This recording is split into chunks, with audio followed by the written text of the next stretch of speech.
All right, today we saw 25 charges were preferred against Datuk Seri Najib. I think 4 of them were predicate offences, the others were all AMLA offences.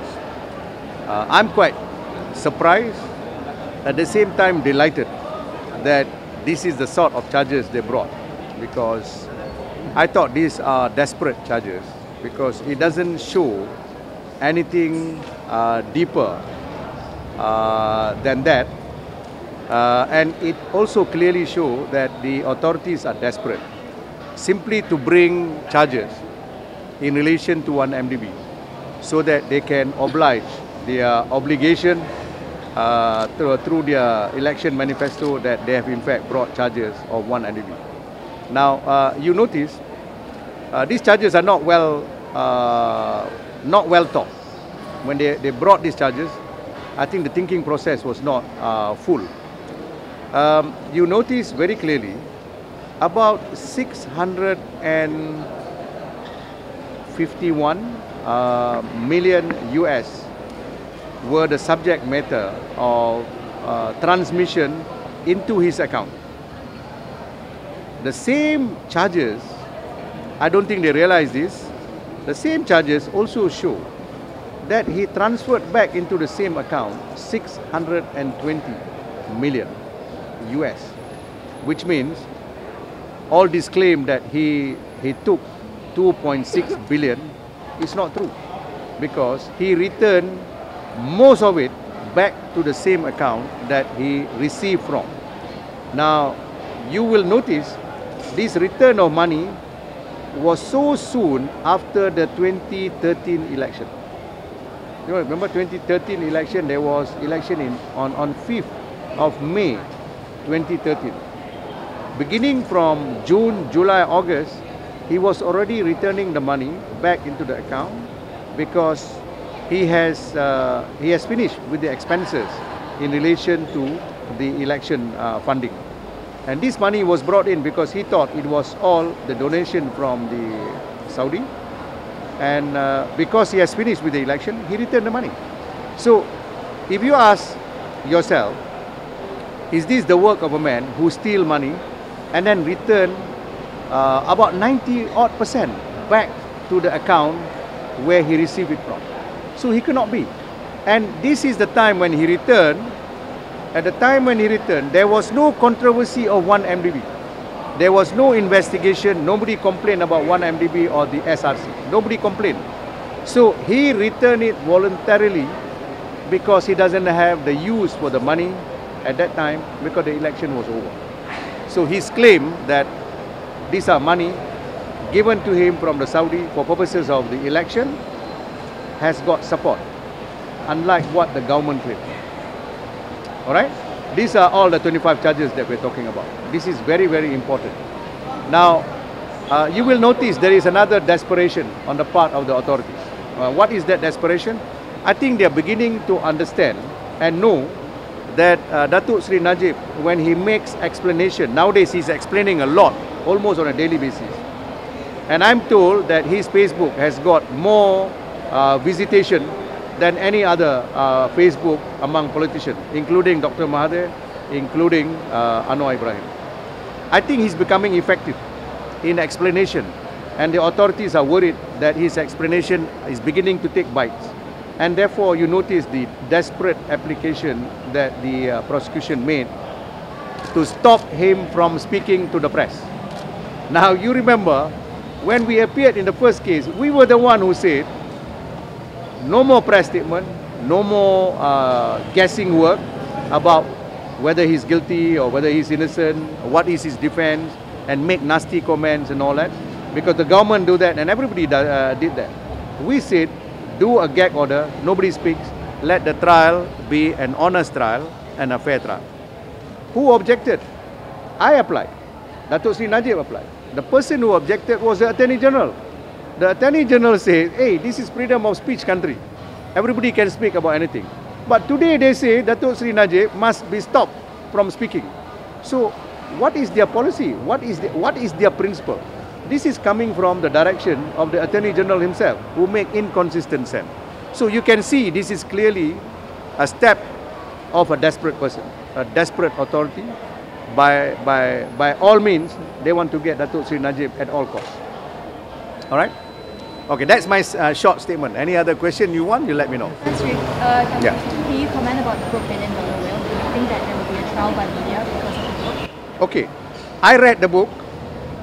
I'm actually very excited by the book. If the book can be made into evidence, it's very interesting because the book confirms that most likely, they say, this is their opinion, most likely Joe Low had in fact misled people like Datuk Seri Najib.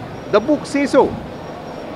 The book says so. So, it is a very likely event in any situation that just because you acted in a certain way doesn't mean that you have not been unduly influenced or you were misled. That's how people get cheated.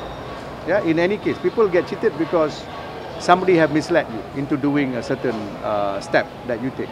All right. So I'm not worried about the book. To me, I find the book is not so well written. It is a lot of drama. But I was pleasantly surprised with what they have said, that Datuk Seri Najib could be a victim of being misled. So you are also being charged, and how long will you continue to go with Najib, and who will be your successor after if you cannot continue? Well, I don't know what you mean by cannot continue. I'm still very young. I can still continue for the next. You are also in charge. Well, there is no disqualification. There's no disqualification. You will see me here. I don't think the authorities can stop me. I will still be his defense counsel because I'm beginning to see a lot more than initially. And what I see now confirms what he has said. He has never changed his evidence or his statement to me, not one single time. Okay? Sorry? Okay. Sebentar tadi kita melihat 25 pertuduhan baru yang telah pun dikemukakan oleh pihak pendakwaan, termasuk 4 pertuduhan berkenaan dengan Seksyen 23 Akta MACC, iaitu menyalahgunakan kuasa sebagai Perdana Menteri dan juga sebagai Menteri Kewangan. Alright? Dan dengan cara itu telah mendapati atau memperolehi wang sebanyak yang diterakan dalam pertuduhan tersebut. Dan yang lain semuanya adalah pertuduhan amla yang melibatkan 3 macam. Satu ialah transmission yang masuk dalam akaun dia. Ya.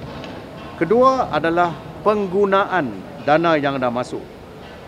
Kebanyakannya ialah untuk diberi kepada umpamanya election, UMNO dan sebagainya.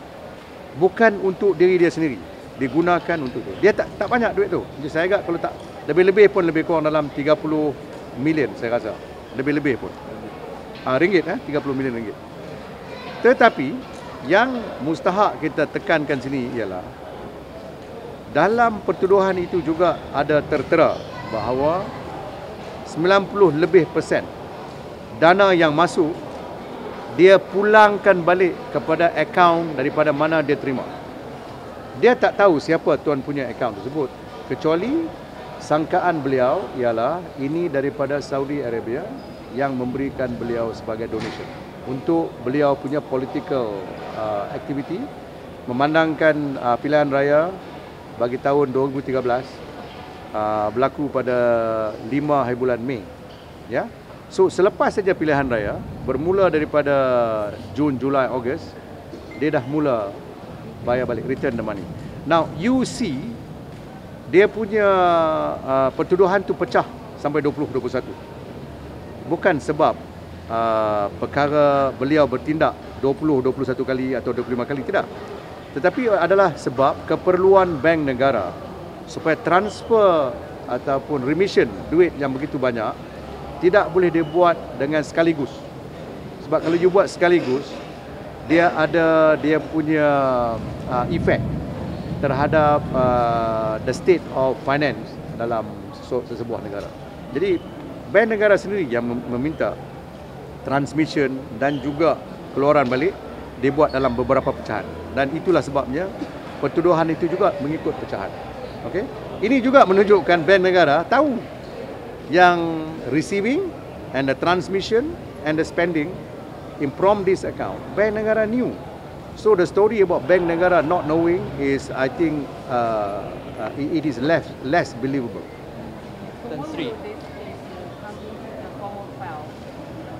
When will it come to the formal trial? Yeah. Maybe by December? Sorry, not December, sorry. Because we are putting it into the High Court.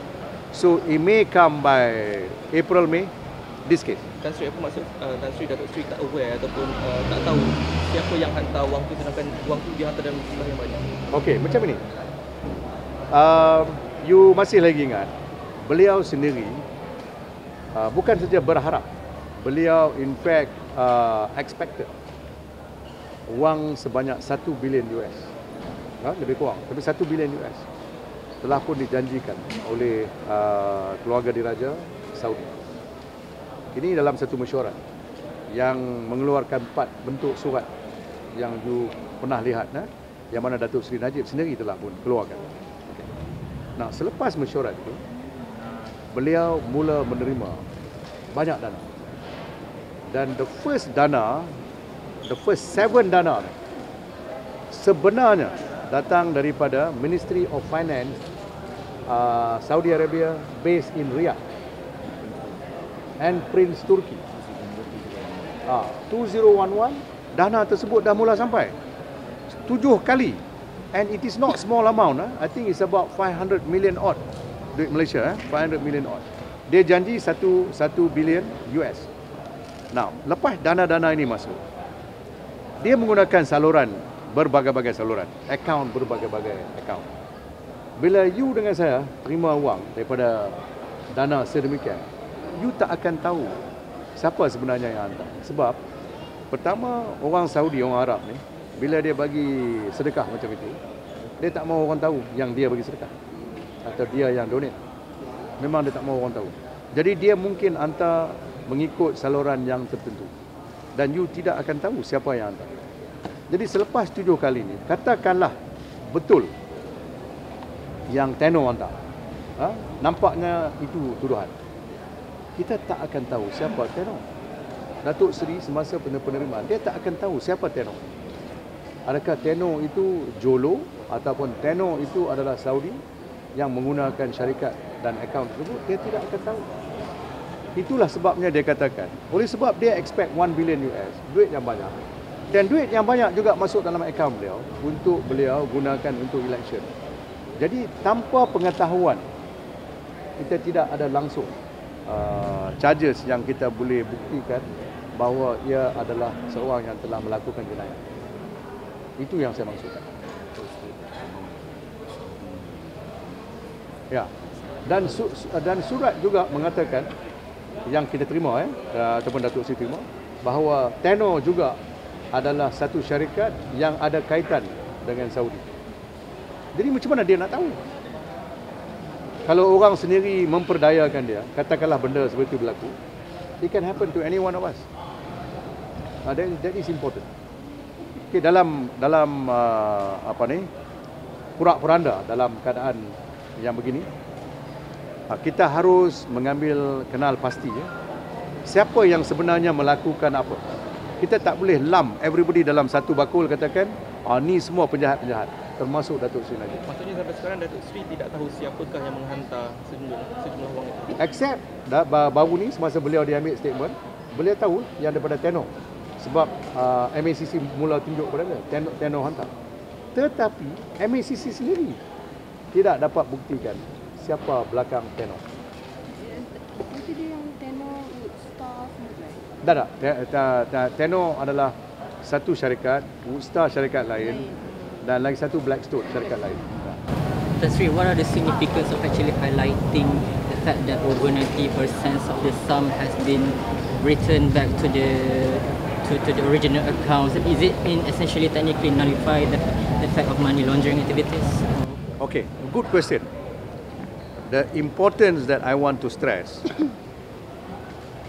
If you think I am a crook, I took so much money, and you call me all kind of names, I take 1 billion, 1 billion katakanlah, I take 1 billion, and I return 3/4.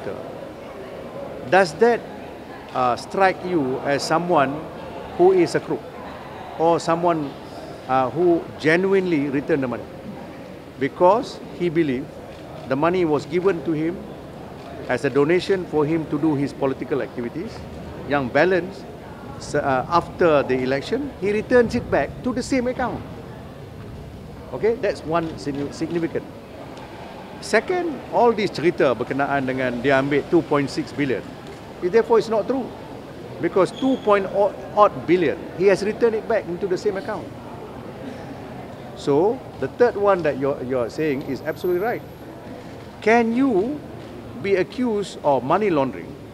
First, you kata duit masuk, money laundering, which is to me stupid. Duit masuk is not money laundering. And then duit yang sama, dihantar balik, dia kata itu pun money laundering. So, does it make sense to you? And these are the charges today. Yeah. In the traditional sense, is that money laundering? Tak masuk akal kan? Actually, can we have the final, the total amount for the Okay. I'm not sure, do you add it up or? I did. Unfortunately, I don't have the book now because it is in my bag. But roughly, they are saying in that 21 charges, it's about 2.2 billion ringgit. Okay, 2.2 billion ringgit. The one is for charges. Yeah, it doesn't matter for no. This is the money laundering. Yeah, money laundering, as well as the MACC charges, because they are predicate and amla. Okay, so 2.2. What he returned was 2.1, 2.0 something, close to 2.1. He returned it to the same account. So now you tell me, with all this is from MACC document, the police document, it is not our document. These are their charges. So are you still maintaining that Datuk Sri Najib is the biggest crook? If he's the biggest crook, he must be a bloody fool to return the money back. Yeah? The timing of the charges comes about 1 week after he revealed some bank statements in Saudi. So do you question that? Well, I feel there is. Also is the same, similar prosecution as yours last week. Correct. Now, as your question is very valid.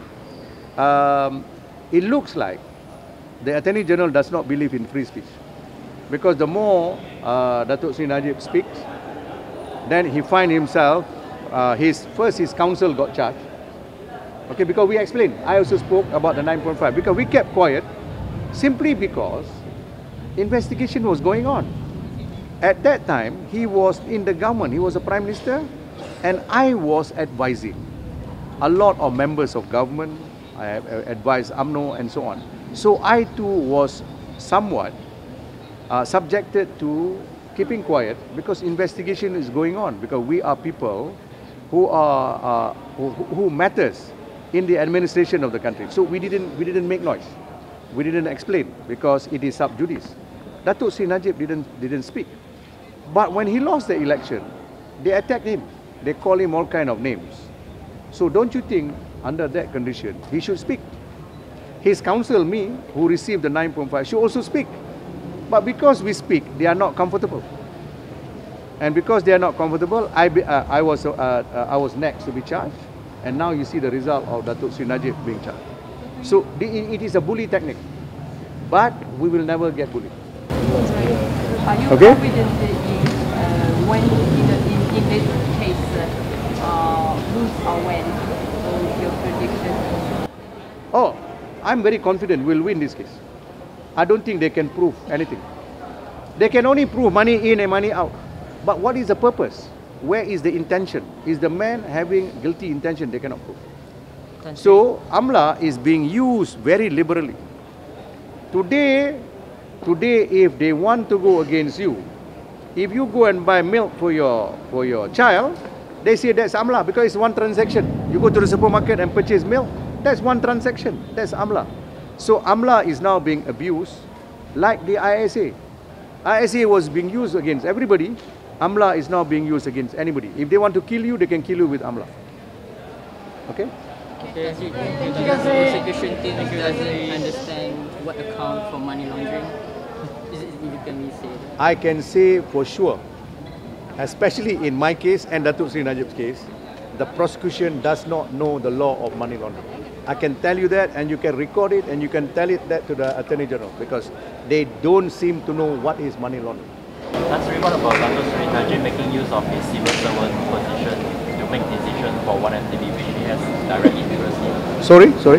What about Datuk Seri Najib making use of his civil servant position to make decisions for one entity which he has direct interest in? Okay, you are following the tenor of the charges. Of course, he denied that. He denied that. But you must know, he was what they call a public officer by virtue of being a Prime Minister as well as Minister of Finance. By virtue of that, he's also at that time, the material time, he was the chairman of the advisory board. An advisory board only advise. Who makes the decision? It's the board of directors. If the board of directors want to listen to advice, they can. But the board of directors are the one who is responsible to make decision because they are responsible. If they don't want to exercise their independent thinking and follow a kind of advice, you cannot blame Datuk Seri Najib because he is not a technician in a corporate world. He is just a minister. That doesn't constitute direct interest. No. Direct interest means, you see, the charges, the 4 charges say, can you imagine this? They say that you directed a transaction to take place that amounts to about 2 billion ringgit. In fact, more, because there are 4 other charges. About 2 billion ringgit. Let's say 2 billion ringgit. How much money did he make? In one of the transactions, they say it was 40 million. You and I, if you go somewhere and make a deal, and the deal is 2 billion, you're going to get more than 40 million. And here they say the Prime Minister make 40 million. Who paid him? It's not in the charge. Who paid him? We want to know. Okay? Yeah. So the charge is incomplete in your opinion? Huh? The charges are incomplete in your opinion? The charge is not only incomplete, it's bizarre. It's bizarre and non-comprehensible. Okay? But we're looking forward to a good fight. Okay? All right. Thank you. Thank you.